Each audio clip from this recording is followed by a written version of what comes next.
بسم اللہ الرحمن الرحیم الحمدللہ رب العالمین الصلاۃ والسلام علی سید الانبیاء والمرسلین وعلی آلہ وصحبہ اجمعین۔ خواتین و حضرات، السلام علیکم ورحمۃ اللہ وبرکاتہ۔ تیسرے پارہ مبارکہ کے درس کے ساتھ اور مختصر خلاصے کے ساتھ ہم آپ کی خدمت میں حاضر ہیں، لیکن میں ایک ضروری گزارش آپ تمام دیکھنے والے سننے والے اہلیان اسلام سے، خواتین و حضرات سے خلوص دل سے عرض کرنا چاہوں گا، یہ میری تجویز ہوگی کہ ہم جو خلاصہ پڑھتے ہیں، اخبارات میں بھی اب شائع ہوتے ہیں، اس کے علاوہ بھی خلاصوں کی، پاروں کے خلاصوں کی کتب ہیں، اور دروس علماء کرام کے آپ سنتے ہیں عام طور پہ ٹی وی چینلز پہ بھی اور سوشل میڈیا پہ بھی۔ اس سب کا بنیادی مقصد کسی نہ کسی طرح اپنی توجہ قرآن مجید کے ابدی آفاقی عالمگیر پیغام کی طرف مبذول کروانا ہے، اور اپنے آپ کو قرآن کے دامن ہدایت سے وابستہ کرنا ہے، اور قرآن کے فیض سے اپنے دامن مراد کو بھرنا ہے۔ یہ درست ہے، لیکن یاد رکھیں خلاصہ ہی ہوتا ہے، جو اس کا اختصار ہے وہ ہمیشہ اختصار ہی رہتا ہے، اور اختصار اور خلاصہ ایسی بڑی کتب کا، اور بالخصوص آسمانی آخری کتاب جو اللہ کی آخری وحی ہے، سچے پیغمبر محمد مصطفیٰ احمد مجتبیٰ صلی اللہ علیہ وآلہ وسلم پر جو خاتم النبیین ہیں، ان کی آمد کے بعد کوئی نبی نہیں اور قرآن کے بعد کوئی کتاب نہیں۔ اس لیے اس کا جو خلاصہ ہے وہ بہر طور خلاصہ ہی ہے۔ میری تجویز یہ ہے کہ تمام مسلمین و مسلمات اور مومنین اور مومنات کو قرآن مجید سبقاً اپنے ارد گرد جو معتبر جید علماء کرام ہیں ان سے ضرور سیکھنا چاہیے، اور جو جید اور معتبر علماء کرام کی تفاسیر ہیں قرآن مجید کی، ان سے ضرور استفادہ کرنا چاہیے، کیونکہ بہت سی چیزیں ایسی ہیں جو خلاصے کے اندر شامل نہیں ہوتی، اور عین ممکن ہے کہ ہماری زندگی کسی ایسی بات سے بدل جائے جو خلاصے میں بیان ہی نہیں ہوئی، لیکن ویسے قرآن مجید میں موجود ہے۔ لیکن بہرحال صحیح ہے، اپنا اپنا ہر ایک کا ذوق ہے۔ اللہ تعالیٰ سب کو خیر پہ خاتمہ عطا فرمائے اور سب کو قرآن کے نور سے منور فرمائے۔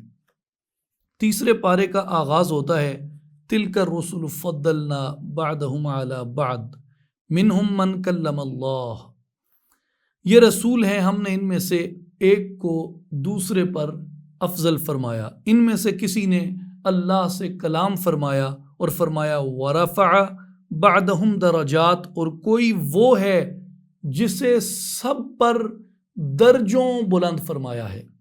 اس میں مراد یہ ہے، جہاں کلم اللہ کا ذکر ہے، اس سے مراد بعض مفسرین نے سیدنا موسیٰ علیہ السلام کو لیا ہے، اور جو یہ الفاظ مبارک ہیں وَرَفَعَ بَعْضَهُمْ دَرَجَاتٍ، اور کسی کو درجات میں سب پر فوقیت دی ہے، وہ فرماتے ہیں کہ اس سے مراد سید الانبیاء خاتم النبیین رؤوف الرحیم رحمۃ للعالمین محمد مصطفیٰ احمد مجتبیٰ صلی اللہ علیہ وآلہ وسلم کی ذات اقدس ہے، اور آپ کی جو افضلیت ہے تمام رسل پہ اور تمام انبیاء پہ، اس کو بیان کرتے ہوئے علماء نے بہت سی وجوہات اور بہت سی فضیلتیں بیان فرمائیں۔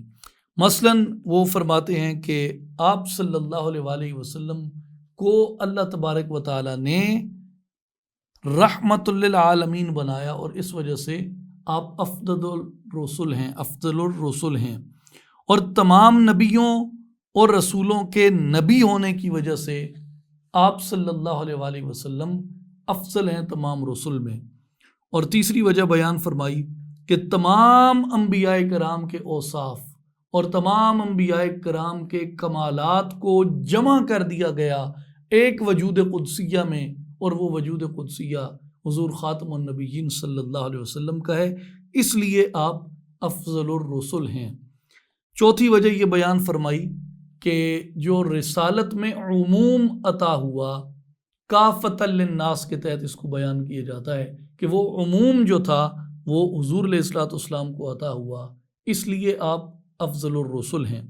آپ خاتم الانبیاء ہونے کی وجہ سے افضل الرسل ہیں، اور کثرت معجزات کی وجہ سے آپ افضل الرسل ہیں، اور آپ کا دین پہلے تمام ادیان کا ناسخ ہے، یعنی ان کو منسوخ کرنے والا ہے۔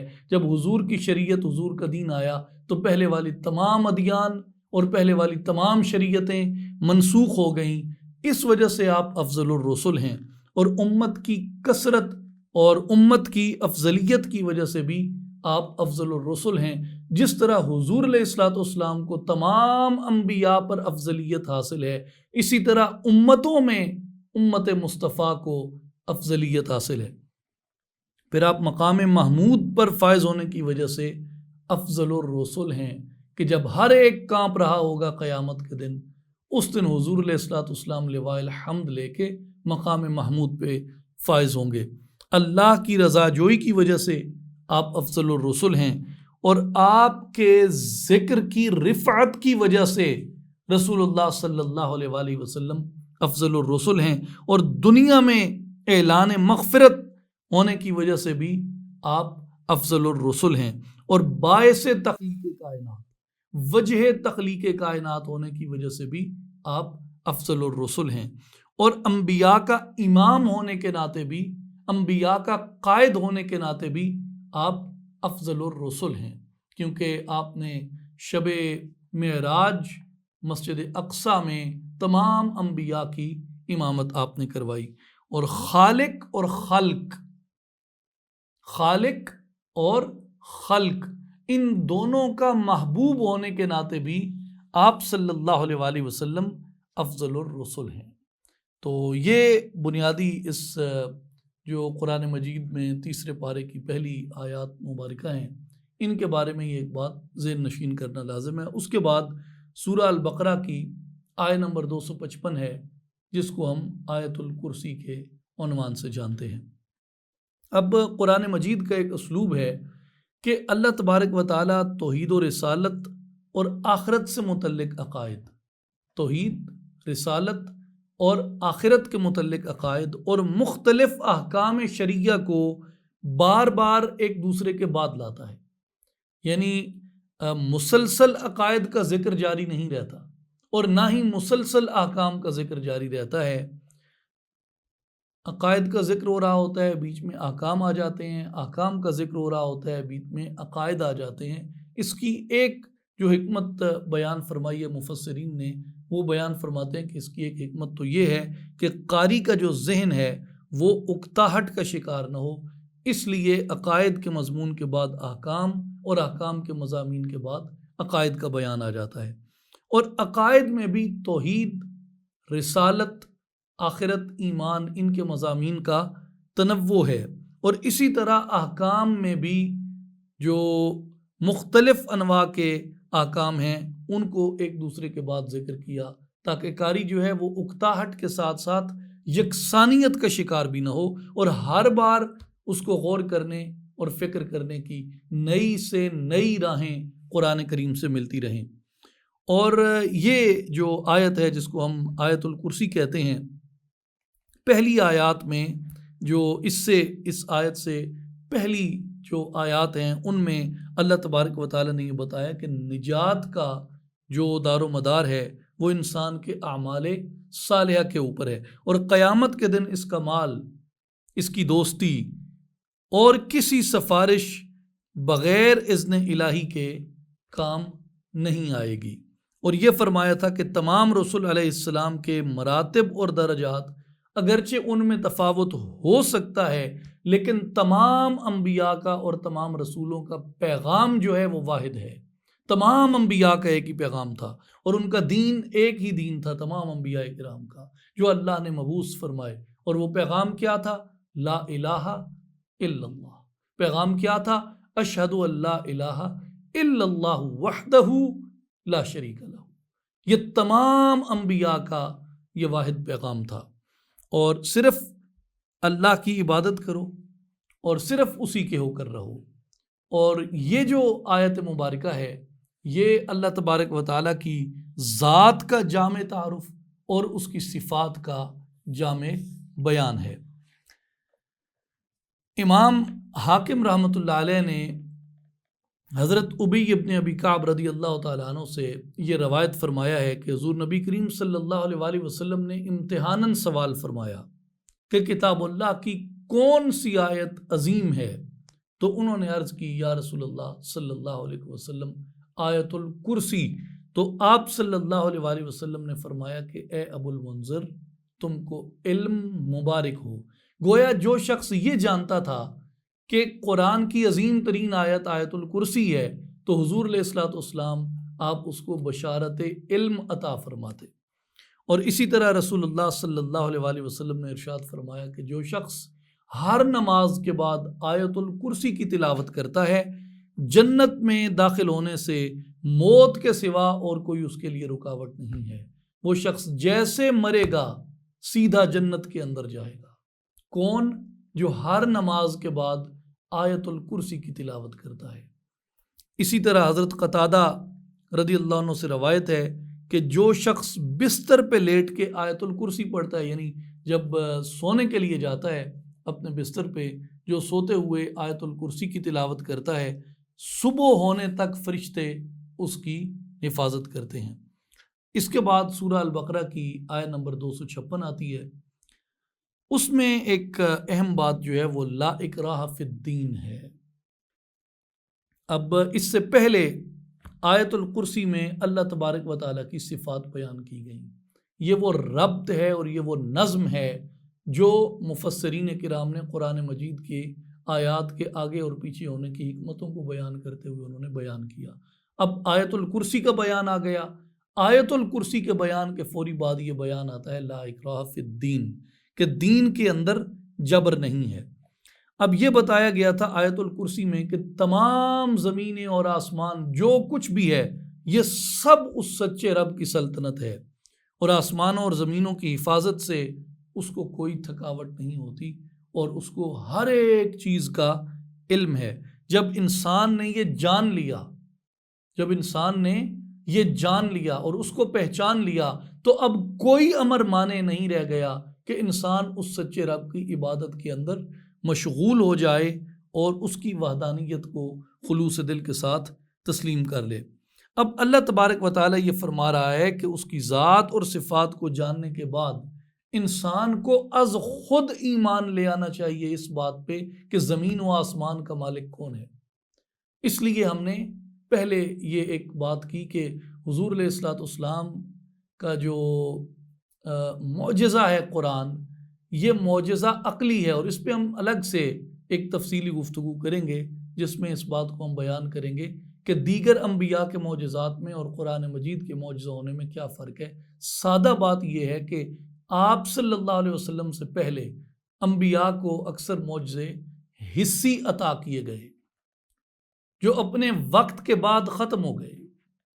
جیسے اونٹنی آئی حضرت صالح علیہ السلام کی، لیکن اس کے بعد وہ معجزہ ختم ہو گیا۔ حضرت موسیٰ علیہ السلام کے عصا کا معجزہ ہے، یہ حسی تھا، وقت گزرا، معجزہ ختم ہو گیا۔ لیکن قرآن مجید کو اللہ تبارک و تعالیٰ نے عقلی معجزہ بنایا ہے، اور عقلی معجزہ جو ہے یہ قیامت تک جاری و ساری رہے گا۔ اس لیے جتنے انبیاء کو جتنے معجزے عطا ہوئے، قرآن مجید اعظم المعجزات کہا جاتا ہے، تمام معجزات میں سب سے اعظم ہے۔ یہ عقلی معجزہ ہے اور یہ ختم نہیں ہوتا۔ اس لیے جو بھی عقل والا، بصیرت والا، نظر والا، سمجھ والا، شعور والا، آگاہی والا، علم والا قرآن مجید کو پڑھتا ہے اور آیت الکرسی سے یہ اخذ کرتا ہے کہ زمین و آسمان کا مالک وہی ہے جس کو زمین و آسمان کا نظام چلاتے ہوئے اور پتھر میں کیڑے کو بھی رزق پہنچاتے ہوئے وہ تھکتا نہیں ہے، اس کو اونگ نہیں آتی۔ وہ الحی ہے، وہ القیوم ہے، اور وہ ہر چیز کا علم رکھتا ہے، اور کوئی چیز ایسی کائنات کی نہیں جو اس کے احاطہ علم سے باہر ہو۔ تو فرمایا جس نے یہ جان لیا اس پر لازم ہو گیا کہ وہ وحدانیت حق تعالیٰ پہ ایمان لے کر آئے۔ اس لیے دین اور ایمان کے معاملے میں تم کسی کے اوپر جبر نہ کرو، کیونکہ ہم نے ہر ایک کو شعور دیا ہے، وہ اپنے شعور کو استعمال کرتے ہوئے اللہ تبارک و تعالیٰ کی وحدانیت کی گواہی دے۔ اس لیے جو لوگ کہتے ہیں، یہ غالباً امام رازی رحمۃ اللہ علیہ کا قول ہے اگر میں بھول نہیں رہا، امام رازی رحمۃ اللہ علیہ سے یہ سوال کیا گیا تھا کہ لوگ کہتے ہیں کہ میرے پاس خدا کے نہ ہونے کے اتنے دلائل ہیں، تو امام رازی رحمۃ اللہ علیہ نے جواب میں فرمایا، آپ نے فرمایا کہ اللہ تبارک و تعالیٰ کو نہ ماننے کے لیے دلیل کی نہیں، انکار کی ضرورت ہے، لیکن اللہ تعالیٰ کو ماننے کے لیے دلیل کی ضرورت ہے۔ تو دلیل جو ہے وہ قرآن مجید کو، اور حجت جو ہے وہ قرآن مجید کو اللہ تبارک و تعالیٰ نے قائم فرما دیا، اور فرمایا اس کے بعد راستہ واضح کر دیا گیا، حق کا بھی باطل کا بھی، ماننے کا بھی انکار کا بھی۔ اس لیے کسی کے اوپر جبر نہ کرو، لوگ اپنے شعور سے، اپنے ادراک سے، اپنے فہم سے، اپنے علم سے اللہ تبارک و تعالیٰ کی ذات کی وحدانیت کی گواہی دیں گے۔ اور اس طرح کا جو مضمون ہے وہ قرآن مجید میں دیگر بھی کئی مقامات پہ آیا ہے۔ مثلا سورہ یونس کے اندر آپ دیکھیں آیت نمبر 99، ارشاد ہوتا ہے وَلَوْ شَاءَ رَبُّكَ لَآمَنَ مَنْ فِي الْأَرْضِ كُلُّهُمْ جَمِيعًا أَفَأَنْتَ تُكْرِهُ النَّاسَ حَتَّى يَكُونُوا مُؤْمِنِينَ، اور اگر آپ کا رب چاہتا تو ضرور سب کے سب لوگ جو زمین میں آباد ہیں ایمان لے آتے، یعنی اگر اللہ چاہتا تو زمین پہ بسنے والا ہر ذی روح اس کی ذات پہ ایمان لے آتا۔ جب رب نے انہیں جبراً مومن نہیں بنایا تو پھر کیا فرمایا، أَفَأَنْتَ تُكْرِهُ النَّاسَ حَتَّى يَكُونُوا مُؤْمِنِينَ، تو کیا آپ لوگوں پر جبر کریں گے یہاں تک کہ وہ مومن ہو جائیں؟ نہیں، اللہ تبارک و تعالیٰ نے سب پر راستہ واضح کر دیا، خیر اور شر بتا دیا گیا، حجت تمام کر دی گئی۔ الکہف میں فرمایا آیت نمبر 29، وَقُلِ الْحَقُّ مِنْ رَبِّكُمْ فَمَنْ شَاءَ فَلْيُؤْمِنْ وَمَنْ شَاءَ فَلْيَكْفُرْ، اور فرما دیجئے کہ یہ حق تمہارے رب کی طرف سے ہے، پس جو چاہے ایمان لے آئے اور جو چاہے وہ انکار کر دے۔ اس لیے فرمایا گیا کہ دین میں جبر نہیں ہے، ہم نے حق کو واضح کر دیا ہے، اور اس کے لیے علم والوں کے لیے نشانیاں رکھ دی گئی ہیں۔ پھر سورہ البقرہ میں آیت نمبر 258 آ جاتی ہے، تیسرا پارہ چل رہا ہے ابھی، اس میں نمرود سے مناظرے کا ذکر ہے سیدنا ابراہیم علیہ السلام کی۔ الم تر الی الذی حاج ابراہیم فی ربہ ان آتاہ اللہ الملک، اے محبوب کیا تم نے نہ دیکھا تھا اسے جو ابراہیم علیہ السلام سے جھگڑا اس کے رب کے بارے میں۔ یہاں پہ ابراہیم علیہ السلام کے نمرود کے ساتھ مناظرے کا ذکر آ رہا ہے۔ اس نے اپنی طاقت کے نشے میں خدائی دعویٰ کر دیا، جو کہ عام طور پہ طاقت کا گھمنڈ بندے کو اس جگہ پہ لے جاتا ہے، اس لیے طاقت کو برے نشوں میں سے ایک نشہ کہا گیا ہے، اور طاقت کسی کے ظرف کو آشکار کر دیتا ہے۔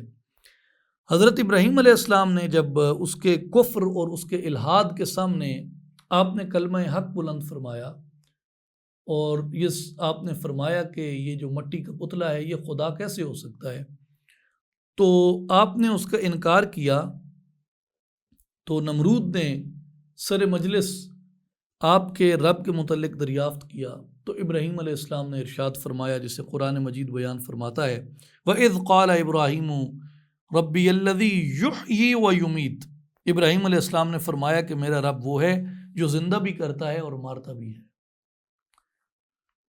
تو قرآن مجید بتاتا ہے کہ نمرود نے جواباً کہا، قال انا احیی و امید، میں بھی زندہ کرتا ہوں اور میں بھی مارتا ہوں۔ اب اس کی جب دلیل طلب ہوئی تو اس نے دو لوگ بلوائے، جن میں سے ایک کے قتل کا حکم صادر ہو چکا تھا اور دوسرا بے گناہ تھا۔ جس کے قتل کا حکم صادر ہو چکا تھا، جس کی موت آنی تھی، اس کو نمرود نے چھوڑ دیا، اور جس کی معافی ہو چکی تھی، جو بے قصور تھا، اس کو اس نے قتل کروا دیا۔ اور اس کے لیے اس نے ابراہیم علیہ السلام کو یہ کہا کہ دیکھو میں جسے چاہوں زندہ رکھوں اور جس کو چاہوں میں اس کو قتل کر دوں۔ اب حضرت ابراہیم علیہ السلام کے لیے جواب میں شان دعویٰ پیدا ہو گئی، تو ابراہیم علیہ السلام نے اس پر مناظرانہ گرفت فرمائی کہ موت اور حیات کا پیدا کرنا تیرے مقدور میں نہیں ہے، اور نہ اس موٹی عقل کے انسان نے زندہ کرنے کے معنی کو سمجھا، وہ زندہ کرنے کے معنی کو زندہ چھوڑنا سمجھا تھا، جبکہ ابراہیم علیہ السلام زندہ کرنے کی بات فرما رہے تھے۔ اور زندہ چھوڑنے کا مطلب یہ ہے کہ آپ جس کو چاہیں زندہ چھوڑ دیں، اور زندہ کرنے کا معنی یہ ہوتا ہے کہ ایک مردہ بے جان پڑا ہے، اس کے اندر روح ڈال کے اس کو زندہ کر دیا جائے۔ تو ایک تو یہ بڑا واضح فرق تھا۔ تو آپ نے اس کی جو جھوٹی ربوبیت کا دعویٰ تھا، آپ نے اس کو باطل کر دکھایا۔ اور قرآن مجید اس کے اوپر کہتا ہے کہ قال ابراہیم علیہ السلام نے پھر فرمایا فإن اللہ یأتی بالشمس من المشرق فأت بها من المغرب۔ اب یہ دعویٰ یہ تھا کہ ابراہیم علیہ السلام کا سوال تھا کہ اللہ نکالتا ہے سورج کو مشرق سے، تو تو نکال لا اس سورج کو مغرب سے۔ اب دو چیزیں ہیں، ایک زندہ کو مردہ کو زندہ کرنا، مردہ کو زندہ کرنا یہ ایک چیز ہے، اور دوسری چیز یہ ہے پہلے سے موجود شے کو، جسم کو بدلنا یا اس کی جسم کی حرکت کو بدلنا۔ اب ابراہیم علیہ السلام نے دوسری دلیل یہ قائم کی، یہ تو ثابت ہو گیا کہ وہ زندہ چھوڑ سکتا ہے، زندہ کر نہیں سکتا۔ دوسری دلیل آپ نے یہ قائم فرمائی کہ کیا یہ پہلے سے موجود جو وجود ہے، متحرک ہے، کیا اس کی حرکت کو یہ بدل سکتا ہے؟ تو جب ابراہیم علیہ السلام نے یہ فرمایا کہ میرا اللہ تو مشرق سے سورج کو نکالتا ہے، اگر تو خدا ہے تو تو مغرب سے نکال۔ قرآن فرماتا ہے فَبُہِتَ الَّذِي كَفَرَ، پس اس کافر کے ہوش اڑ گئے۔ یہاں پھر اس بات کے اوپر ہم ری ایمفسائز کرتے ہیں کہ قرآن مجید نے بار بار ہمیں اس چیز کی دعوت دی ہے کہ انبیاء نے صرف معجزات کے ذریعے نہیں بلکہ عقلی دلائل قائم کر کے انہوں نے ملحدین کی زبانیں بند کی اور لوگوں کو اللہ تبارک و تعالیٰ کی وحدانیت کی جانب راغب فرمایا۔ پھر اس کے بعد حضرت عزیر علیہ السلام کا واقعہ آتا ہے، اس پہ میں تھوڑی گفتگو عرض کرنا چاہوں گا۔ اس میں فرمان ہوتا ہے وَكَالَّذِي مَرَّ عَلَىٰ قَرْيَةٍ وَهِيَ خَاوِيَةٌ عَلَىٰ عُرُوشِهَا، یا اس طرح اس شخص کو نہیں دیکھا جو ایک بستی پر سے گزرا جو اپنی چھتوں پر گری پڑی تھی۔ جو شخص اس تباہ شدہ بستی کے پاس سے گزرا تھا وہ کون تھا؟ اس کے متعلق مفسرین کرام کے کئی اقوال ہیں، اور چونکہ فقہاء، تابعین اور صحابہ کرام رضوان اللہ علیہم اجمعین کی اکثریت نے کہا ہے کہ وہ عزیر علیہ السلام تھے، اس لیے ہم حضرت عزیر علیہ السلام کے نام سے یہاں یہ گفتگو کر رہے ہیں۔ اللہ تبارک و تعالیٰ نے اپنی قدرت کاملہ کا مشاہدہ کروانے کے لیے انہیں موت کی نیند سلا دیا، اور اس حالت میں پورے 100 برس گزر گئے، اور اس کے بعد انہیں زندہ کیا گیا اور ان سے پوچھا گیا کہ کم لبثت؟ قال لبثت یوما او بعد یوم، پوچھا گیا کہ آپ کتنی مدت اس حالت میں رہے، تو انہوں نے جواب دیا کہ ایک دن یا اس کا کچھ حصہ۔ قال بل لبثت 100 عام، تو اللہ تعالیٰ نے فرمایا کہ بلکہ تم 100 برس یہاں پہ ٹھہرے ہو۔ فانظر الی طعامک وشرابک لم یتسنہ، پس تو اپنے کھانے اور پینے کی چیزوں کو دیکھ، وہ متغیر نہیں ہوئیں، یعنی باسی تک نہیں ہوئیں۔ وانظر الی حمارک، اپنے گدھے کی جانب بھی نظر کیجئے، اور گدھے کی ہڈیاں بھی سوکھ اور سڑ گئی تھیں۔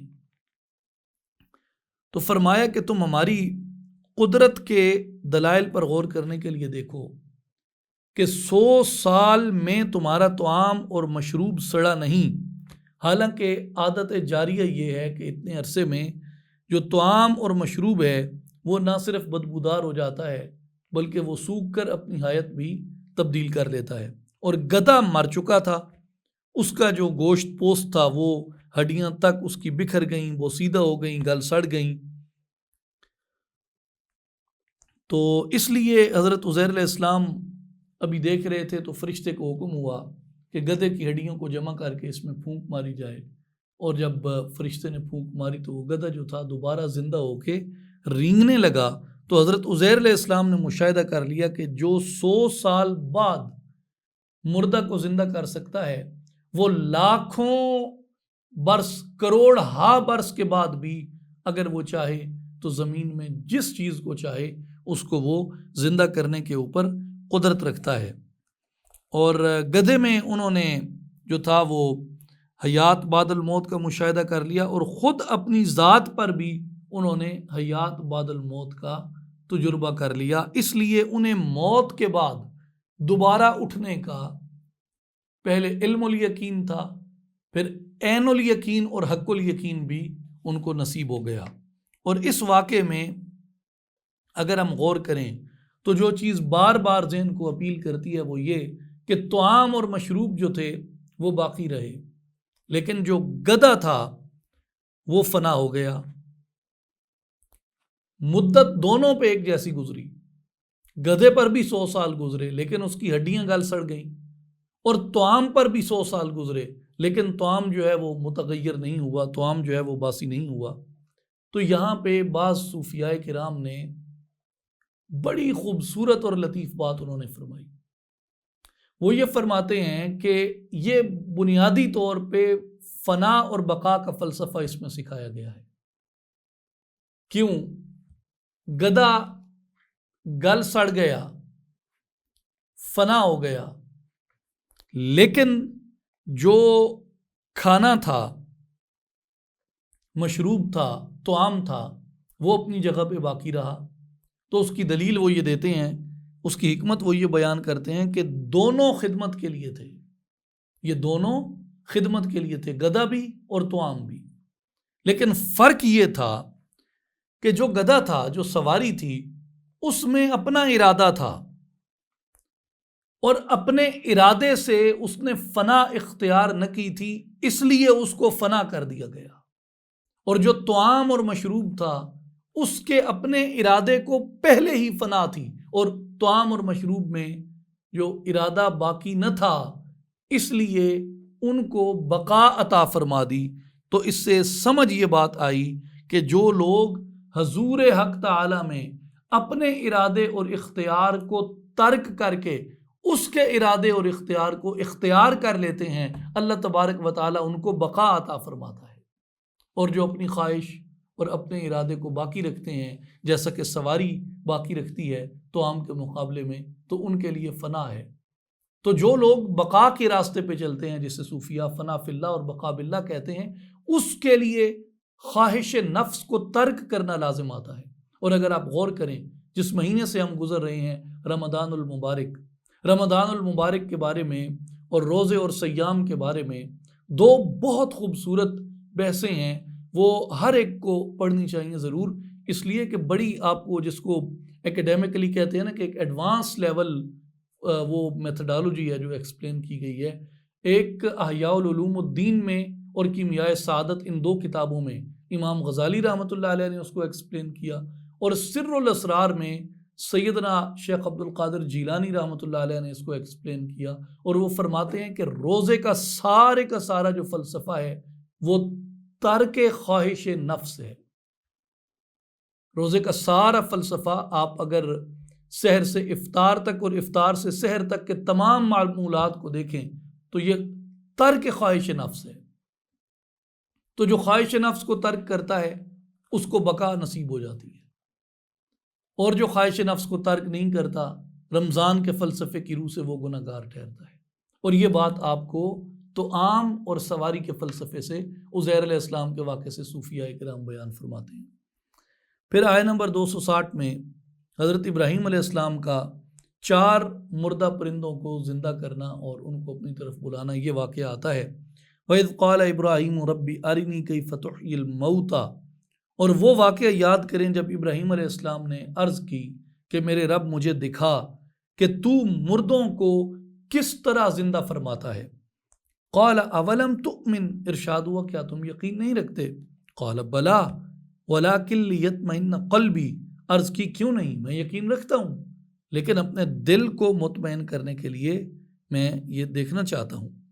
قَالَ فَخُذْ أَرْبَعَةً مِّنَ الطَّيْرِ فَصُرْهُنَّ إِلَيْكَ، ارشاد ہوا کہ تم 4 پرندے پکڑو اور پہلے ان کو اپنے اوپر مانوس کر لو۔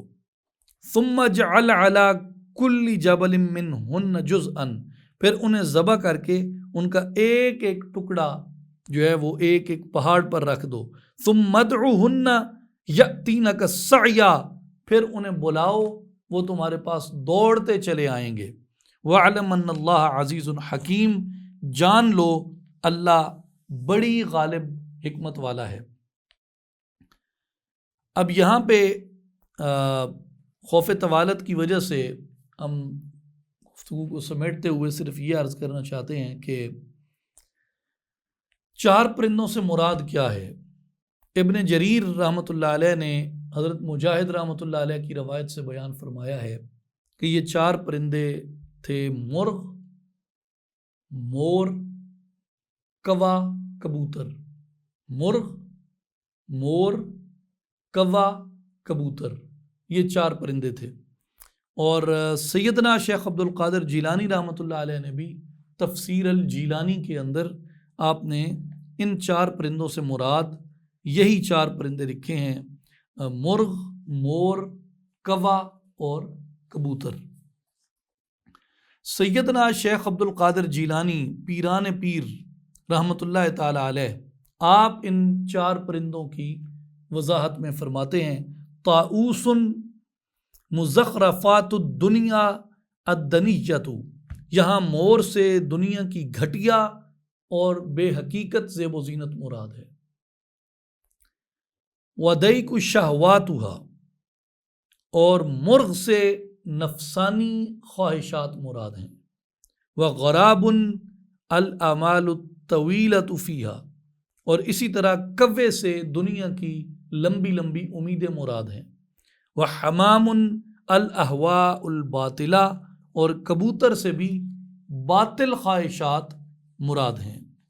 حضرت سلطان العارفین سلطان باہو رحمۃ اللہ علیہ، آپ ان 4 پرندوں کی تشریح میں اپنی تصنیف کلید التوحید کلان میں آپ ارشاد فرماتے ہیں کہ 4 پرندے ہیں جن سے نفس امارہ قوت حاصل کرتا ہے. 4 پرندے ہیں جن سے نفس امارہ قوت حاصل کرتا ہے، اور دراصل یہ 4 پرندے 4 وصف ہیں. اور وہ کیا ہے؟ شہوت کا مرغ، ناجائز خواہشات کا کبوتر، زیب و زینت کا مور اور حرص کا کوا. آپ فرماتے ہیں کہ جو 4 عناصر یعنی آگ، مٹی، ہوا اور پانی سے پیدا کیے گئے ہیں، جو شخص ان 4 پرندوں کو سنت ابراہیمی میں ذبح کر ڈالتا ہے، یعنی کون کون سے؟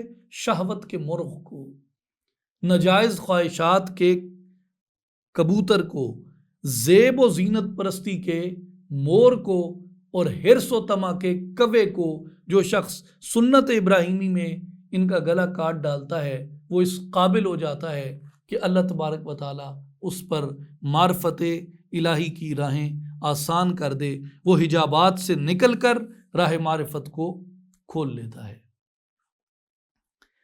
پھر اس کے بعد سورہ البقرہ کی آیت نمبر 268 آ جاتی ہے. اس آیت مبارکہ میں ہے کہ شیطان سب سے پہلے انسان کو تنگ دستی کا اور محتاجی کا خوف دلاتا ہے، جس سے انسان کے وجود کے اندر توکل علی اللہ کو ختم کر دیا جاتا ہے. یعنی اگر تنگ دستی اور محتاجی کا خوف شیطان ڈال دے تو توکل علی اللہ ختم ہو جاتی ہے. اس لیے محتاجی اور تنگ دستی کے خوف کی بجائے اللہ تبارک و تعالیٰ کے توکل کو وجود کے اندر پختہ کرنا چاہیے. الشیطان یعدکم الفقر ویأمرکم بالفحشاء، اور شیطان تمہیں اللہ کی راہ میں خرچ کرنے سے روکنے کے لیے تنگ دستی کا خوف دلاتا ہے اور بے حیائی کا حکم دیتا ہے. اس لیے جو بے حیائی، فحاشی، عریانی، اس طرح کی جتنی چیزیں ہیں، یہ بنیادی طور پہ حکم شیطانی ہیں اور اللہ تبارک و تعالیٰ کی منشا اور اس کی رضا کے خلاف ہیں. پھر سورہ البقرہ میں آیت نمبر 275 سے 279 تک تیسرے پارے میں سود کی حرمت کے بارے میں بیان آتا ہے، جس میں سود خور کے ساتھ اللہ تعالیٰ نے اور اس کے رسول صلی اللہ علیہ وآلہ وسلم نے اعلان جنگ فرمایا ہے. یا ایھا الذین آمنوا اتقوا اللہ وذروا ما بقی من الربا ان کنتم مؤمنین، اے ایمان والو اللہ سے ڈرو اور جو کچھ بھی سود میں باقی رہ گیا چھوڑ دو اگر تم صدق کے دل سے ایمان رکھتے ہو۔ فَإِن لَّمْ تَفْعَلُوا، اگر تم سود کو ترک نہیں کرتے، فَأْذَنُوا بِحَرْبٍ مِّنَ اللَّهِ وَرَسُولِهِ، تو اللہ اور اس کے رسول صلی اللہ علیہ وآلہ وسلم کی طرف سے اعلان جنگ پر خبردار ہو جاؤ۔ جو سود کو ترک نہیں کرتے اللہ ان کو اعلان جنگ فرماتا ہے۔ اور فی زمانہ ابو حنیفہ، مالک، شافعی اور احمد رحمہ اللہ علیہم اجمعین، ان کے روحانی اور علمی فرزندان پر، امام سرخسی کے علمی فرزندان پر، قاضی ابو یوسف اور محمد بن حسن شیبانی کے علمی فرزندان پر، روحانی فرزندان پر جو سب سے بڑا فریضہ اور امتحان ہے وہ اس سودی نظام کے خلاف جنگ ہے کہ کیسے اس سودی نظام کا خاتمہ کر کے سود سے پاک معیشت لائی جا سکتی ہے۔ آیت نمبر 282 سے لے کر 283 میں آداب معاملات سکھائے گئے۔ جب آپ مقررہ مدت کے لیے آپس میں قرض کا معاملہ کریں تو اس کو لکھ لیا کریں تاکہ آئندہ کسی قسم کی نزاع کی کوئی صورت پیدا نہ ہو جس کی وجہ سے معاشرے میں بگاڑ کا سبب پیدا ہو اور لوگوں کی آپس میں ہمدردیاں ختم ہوں۔ اس سے آپ کو یہ سمجھ آتی ہے کہ قرآن مجید ہر اس عمل اور اس فعل سے منع کرتا ہے جس سے معاشرے کے اندر معاشرتی بگاڑ پیدا ہو اور لوگوں کے ایک دوسرے کے اوپر اعتماد کو ٹھیس پہنچے۔ اس لیے قرآن مجید ایک محتاط معاشرتی رویے کی طرف ہماری رہنمائی فرماتا ہے۔ سورہ البقرہ کی جو آخری آیات ہیں 285 سے 286 تک، ان آخری آیات میں بڑی فضیلت ہے۔ حضرت عبداللہ ابن عباس رضی اللہ عنہما کی روایت ہے کہ ایک فرشتے نے رسول اللہ صلی اللہ علیہ وآلہ وسلم کی بارگاہ اقدس میں حاضر ہو کر یہ عرض کی کہ اللہ تعالیٰ نے آپ کو 2 نور عطا فرمائے ہیں جو آپ سے پہلے کسی نبی کو وہ 2 نور عطا نہیں ہوئے، اور وہ کون کون سے ہیں؟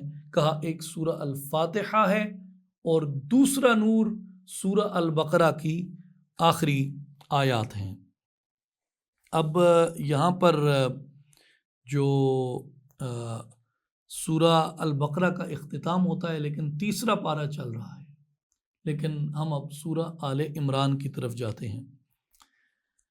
سورہ آل عمران میں آل عمران کی فضیلت کو بیان کیا گیا ہے اور آپ کے اہل و عیال کا ذکر ہے، جس وجہ سے اس کا نام سورہ آل عمران رکھا گیا۔ اور آقا کریم صلی اللہ علیہ وآلہ وسلم نے سورہ آل عمران کا نام سورہ زہرا بھی رکھا ہے، اور امام سیوطی رحمۃ اللہ علیہ نے اس کا نام سورہ طیبہ بھی نقل فرمایا ہے، اس لیے کہ اس صورت میں طیبین کے اوصاف کو جمع کیا گیا ہے۔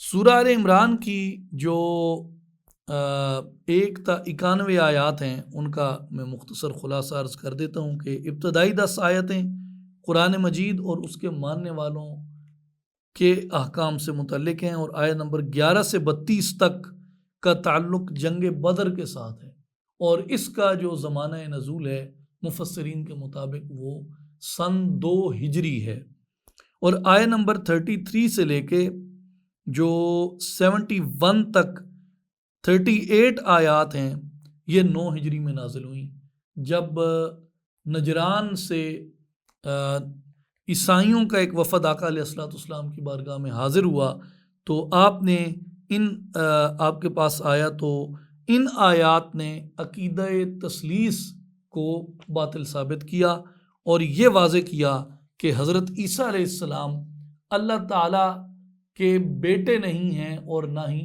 خدا ہیں، بلکہ وہ اللہ تبارک و تعالیٰ کے برگزیدہ بندے، اللہ تبارک و تعالیٰ کے نبی، اور اللہ تبارک و تعالیٰ کی ایک نیک اور صالحہ بندی سیدہ مریم سلام اللہ علیہا کے بطن سے پیدا ہونے والے اللہ کے نیک اور صالح بندے تھے جن کو اللہ تعالیٰ نے نبوت عطا فرمائی۔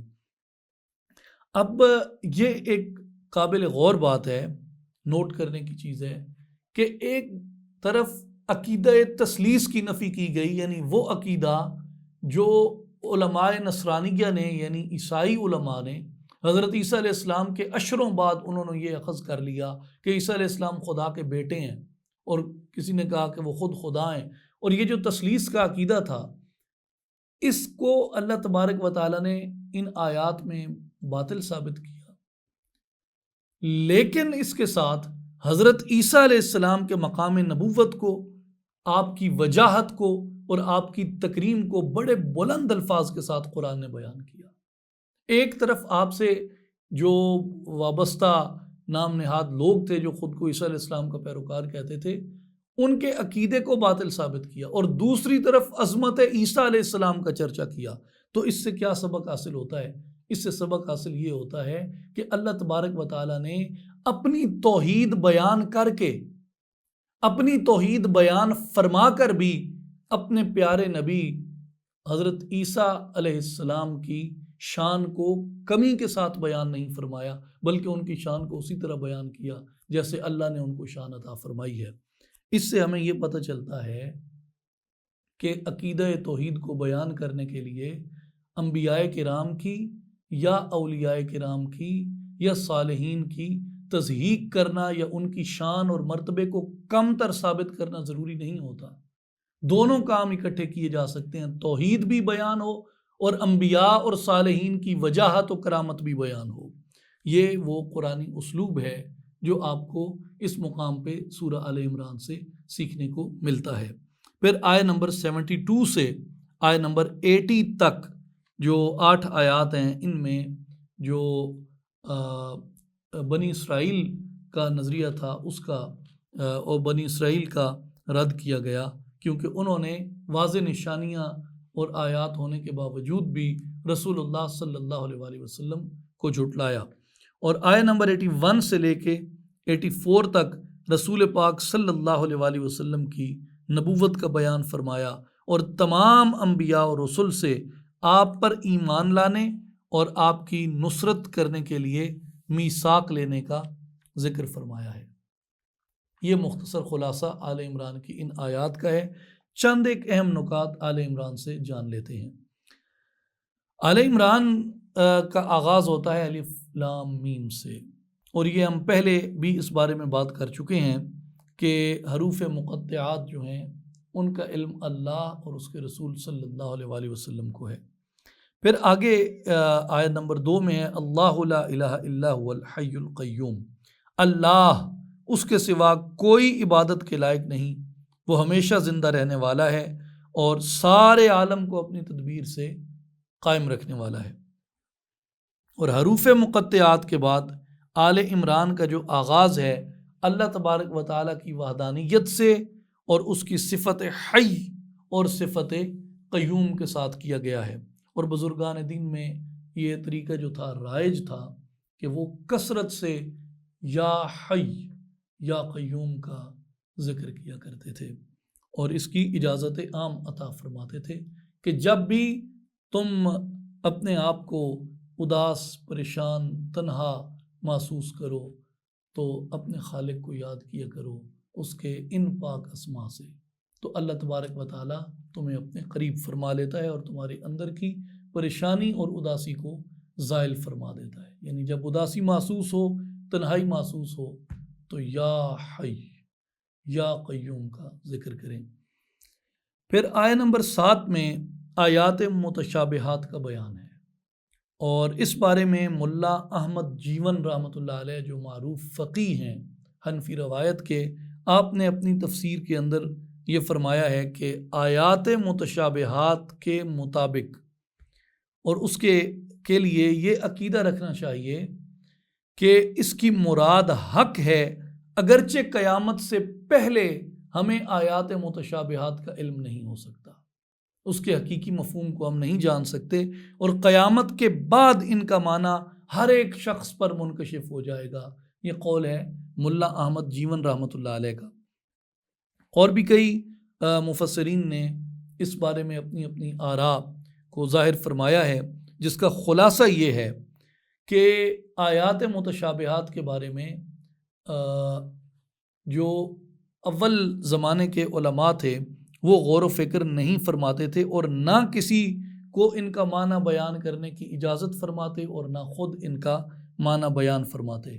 لیکن پھر جیسے جیسے مختلف فرقے وجود میں آتے گئے اور بعض جو گمراہ فرقے تھے جیسے مجسمہ وغیرہ تھا، فرقہ مجسمہ جو تجسیم باری تعالیٰ کے قائل تھے اپنی گمراہی کی وجہ سے، تو وہ لوگ آیات متشابہات کا سہارا لے کے بہت سی گمراہ عقائد جو تھے ان کا ابلاغ کرتے تھے۔ تو اس کے بعد پھر تقریباً علماء متوسطین بلکہ متاخرین بھی کہا جا سکتا ہے، انہوں نے ان آیات کی تعویل فرمائی اس لیے کہ لوگوں کے ان باطل عقائد کو رد کیا جا سکے۔ تو اس میں مثال کے طور پہ جیسے جو فرقہ مجسمہ تھا جو تجسیم کے قائل تھے، وہ ان آیات کے ظاہری معنی جو تھے وہ بتا کے لوگوں کو گمراہ کرتے تھے۔ جیسے وہ وجہ اللہ سے اللہ تعالیٰ کا چہرہ ثابت کرتے تھے، ید اللہ سے اللہ تبارک و تعالیٰ کا ہاتھ ثابت کرتے تھے، اور یوم یکشف عن ساق سے اللہ تبارک و تعالیٰ کی پنڈلی جو ہے اس کو ثابت کرتے تھے۔ لیکن جو علماء حق کا اس بارے میں عقیدہ تھا وہ یہ تھا کہ مومن کی، مسلمان کی شان نہیں کہ وہ اللہ تبارک و تعالیٰ کے بارے میں اس طرح کا گمان کرے۔ ان الفاظ کو برحق ماننا لازم ہے، لیکن اس کے وجود کو اپنے وجود کی مثل سمجھنا یا اپنے وجود سے اس کی وجود کی طرف گمان کرنا، یہ بندے کو گمراہی کی طرف لے کے جاتا ہے۔ وہ ہے جو اپنی شان کے مطابق ہے۔ اس لیے مومن کے لیے محکمات میں غور کرنا وہ زیادہ باعث ہدایت ہے۔ پھر اس کے بعد آیہ نمبر 31 میں یہ قول ہمیں دوبارہ یاد کرنا چاہیے، قُلْ إِن كُنتُمْ تُحِبُّونَ اللَّهَ فَاتَّبِعُونِي يُحْبِبْكُمُ اللَّهُ وَيَغْفِرْ لَكُمْ ذُنُوبَكُمْ وَاللَّهُ غَفُورٌ رَحِيمٌ۔ اے حبیب مکرم صلی اللہ علیہ وسلم، آپ فرما دیں کہ اگر تم اللہ سے محبت کرتے ہو تو میری پیروی کرو، تب اللہ تمہیں اپنا محبوب بنا لے گا اور تمہارے لیے تمہارے گناہ معاف فرما دے گا۔ اللہ تبارک و تعالیٰ بخشنے والا مہربان ہے۔ گویا اگر تم اللہ کی محبت میں ہو اور یہ چاہتے ہو کہ وہ بھی تم سے محبت کرے، تو اس کا راستہ یہ ہے کہ محمد عربی صلی اللہ علیہ وآلہ وسلم کی اتباع کرو۔ اللہ تعالیٰ تمہیں اپنا محبوب بنا لے گا اور تمہارے گناہوں کی مغفرت فرما دے گا۔ پھر اس کے بعد آل عمران میں آیت 81 میں وَإِذْ أَخَذَ اللَّهُ مِيثَاقَ النَّبِيِّينَ کا ذکر ہے۔ یہاں سیدنا علی رضی اللہ تعالیٰ عنہ اور سیدنا ابن عباس رضی اللہ عنہما سے مروی ہے کہ اللہ تبارک و تعالیٰ نے ہر ایک نبی سے یہ پختہ عہد لیا کہ اس کی موجودگی میں اگر سرور دو عالم صلی اللہ علیہ وآلہ وسلم تشریف لائے تو اس نبی پر لازم ہوگا کہ وہ اپنی امت سمیت حضور نبی اکرم صلی اللہ علیہ وآلہ وسلم پر ایمان لا کر آپ کی امت میں شمولیت کا شرف حاصل کریں گے۔ اور ہر نبی، اور اسی طرح اگر حضور علیہ الصلوۃ والسلام ان کے زمانوں کے بعد آتے ہیں تو تمام انبیاء اپنی امتوں کو بشارت کرتے جاتے تھے کہ ہمارے بعد نبی آخر الزماں صلی اللہ علیہ وآلہ وسلم جب جلوہ گر ہوں تو تم لوگ ان کی تائید کرو، ان کی نصرت کرو اور ان پر ایمان لاؤ۔ اور شب معراج تمام انبیاء کا بیت المقدس میں جمع ہو کے حضور علیہ الصلوۃ والسلام کی امامت و اقتداء میں نماز ادا کرنا بھی اسی بات کو واضح کرتا ہے۔ پھر آیہ نمبر 85 جس میں ارشاد ہوا کہ وَمَن يَبْتَغِ غَيْرَ الْإِسْلَامِ دِينًا فَلَن يُقْبَلَ مِنْهُ، کہ جو کوئی اسلام کے سوا کسی اور دین کو چاہے گا تو وہ اس سے ہرگز قبول نہیں کیا جائے گا۔ تو دین اسلام جو تمام انبیاء کا دین ہے، جس کو لے کے محمد مصطفیٰ صلی اللہ علیہ وآلہ وسلم تشریف لائے ہیں، اب اگر کوئی شخص اس دین کو قبول نہیں کرتا اور کسی اور دین کی پیروی کرتا ہے تو اس کا وہ دین اللہ تبارک و تعالیٰ کی بارگاہ میں مردود ہے۔ یہ اس آیت سے یہ معلوم ہوتا ہے وَمَن يَبْتَغِ غَيْرَ الْإِسْلَامِ دِينًا فَلَن يُقْبَلَ مِنْهُ۔ اسی طرح آل عمران آیت نمبر 91 میں یہ ہوا ارشاد ان الذین کفروا وماتوا وهم کفار فلن يقبل من احدهم ملء الارض ذهبا ولو افتدى به۔ یہ بہت اہم ترین آیت ہے اور مومنین کے لیے بشارت ہے، ایمان والوں کے لیے بشارت ہے یہ آیت۔ اس کا ترجمہ یہ ہے کہ بے شک جو لوگ کافر ہوئے اور حالت کفر میں مر گئے، سو ان میں سے کوئی شخص جو حالت کفر میں مرے، ان میں سے کوئی شخص اگر زمین بھر سونا بھی اپنی نجات کے لیے معاوضہ دینا چاہے تو اس سے ہرگز قبول نہیں کیا جائے گا۔ کون؟ جو شخص ساری زندگی کفر پہ رہا، حالت کفر میں مر گیا، اور انہوں نے یہ مہلت جو تھی اس سے فائدہ نہیں اٹھایا اور ایمان نہیں لایا اللہ کی وحدانیت اور محمد مصطفیٰ صلی اللہ علیہ وآلہ وسلم کی ختم نبوت اور رسالت پر، تو وہ کفر کی موت مرے۔ قرآن کہتا ہے کہ جتنی بڑی زمین ہے نا، اس زمین کے برابر، اس کے وزن کے برابر، اس کے خزانوں کے برابر، اس کی اشیاء کے برابر اگر وہ سونا لے کے آ جائیں تو اس سونے کے بدلے بھی وہ نجات کو حاصل نہیں کر سکتے۔ اب یہاں پہ ایک میں چھوٹی سی وضاحت عرض کرتا چلوں کہ ایک مسلمان جو غریب ہے، جو فقیر ہے، جو مسکین ہے، جو مفلس ہے، جو تنگ دستی کا شکار ہے، لیکن سینے کے اندر اللہ کی وحدانیت اور محمد الرسول اللہ صلی اللہ علیہ وآلہ وسلم کی نبوت اور ختم نبوت کا اور آپ کی عظمت رسالت کا یقین و ایمان رکھتا ہے، وہ قیامت کے دن پار لنگ جائے گا، اس کی مغفرت کر دی جائے گی۔ اس کے مقابلے میں کافر زمین و آسمان کے برابر بھی اگر سونا دے دے تو اس کا فدیہ قبول نہیں کیا جائے گا۔ اس سے ایمان کی قدر پتہ چلتی ہے۔ جو بشارت ہے نا، وہ ایمان کی قدر ہے کہ ساری زمین اور اس کے وزن اور اس کی اشیاء اور اس کے خزانوں کے برابر اور اس کے حجم کے برابر بھی اگر سونا ہو تو اللہ تبارک و تعالیٰ کی بارگاہ میں وہ اس کی کوئی قدر نہیں۔ لیکن اگر مومن کے دل میں ایک ذرہ ایمان پایا جاتا ہے تو اس کی قدر اس تمام سونے سے، اس تمام قیمت سے زیادہ ہے۔ تو اس سے معلوم ہوا کہ دنیا میں ایمان کا کوئی متبادل نہیں ہے۔ ساری زمین سونے کی مل جائے نا، ایمان کا متبادل نہیں ہے۔ ساری زمین سونے کی بنا دی جائے اور بندے کو دے دی جائے، ایمان کا متبادل نہیں ہے۔ ایمان کل کائنات، کل جہان کے خزانوں سے قیمتی خزانہ ایمان ہے۔ دنیا کے سارے خزانے، دولتیں جمع کر لی جائیں، ایمان جیسی دولت کوئی نہیں ہو سکتی۔ اور اسی مفہوم کی آیت سورہ المائدہ میں بھی اللہ جل شانہ نے ارشاد فرمائی، ان الذین کفروا لو ان لهم ما فی الارض جميعا ومثله معه لیفتدوا به من عذاب یوم القیامۃ ما تقبل منهم ولهم عذاب علیم۔ بے شک جو لوگ کفر کے مرتکب ہو رہے ہیں، اگر ان کے پاس وہ سب کچھ مال و متاع اور خزانہ جو روئے زمین میں ہے، بلکہ اس کے ساتھ اتنا اور بھی لے آئیں تاکہ وہ روز قیامت عذاب سے نجات کے لیے اسے فدیہ یعنی اپنی جان کے بدلے میں دے دیں، تو وہ سب کچھ بھی ان سے قبول نہیں کیا جائے گا اور ان کے لیے دردناک عذاب ہے۔ یہاں فرمایا کہ یہ جتنا سونا، مال و متاع جو کچھ ہے، اتنا اور بھی لے آؤ تو بھی یہ تمہارے ایمان کا متبادل نہیں ہو سکتا۔ اس دولت سے بخشش نہیں ہو سکتی۔ بخشش ایمان کے اوپر ہوتی ہے۔ یہ سب سے بڑی بشارت ہے۔ اللہ ہمیں ایمان نصیب کرے۔ اللہ تبارک و تعالی ہمیں عمل کی توفیق عطا فرمائے۔ مسلمان کے ایمان کی قدر و قیمت کے اوپر تیسرے پارہ کا درس مکمل ہوتا ہے، لیکن آئیں شارٹ سمری کی طرف۔ آیات کی کل تعداد 125 تیسرے پارہ میں، جس میں سے سورہ البقرہ کی آیہ نمبر 253 سے لے کے 286 تک اور سورہ آل عمران کی آیات 1 سے 91 تک دو صورتیں اس میں آئی ہیں، ایک سورہ البقرہ اور دوسری سورہ آل عمران۔ 6 معجزات کا ذکر ہوا ہے اس میں، ایک سیدنا موسیٰ علیہ السلام کا اور 5 سیدنا عیسیٰ علیہ السلام کے۔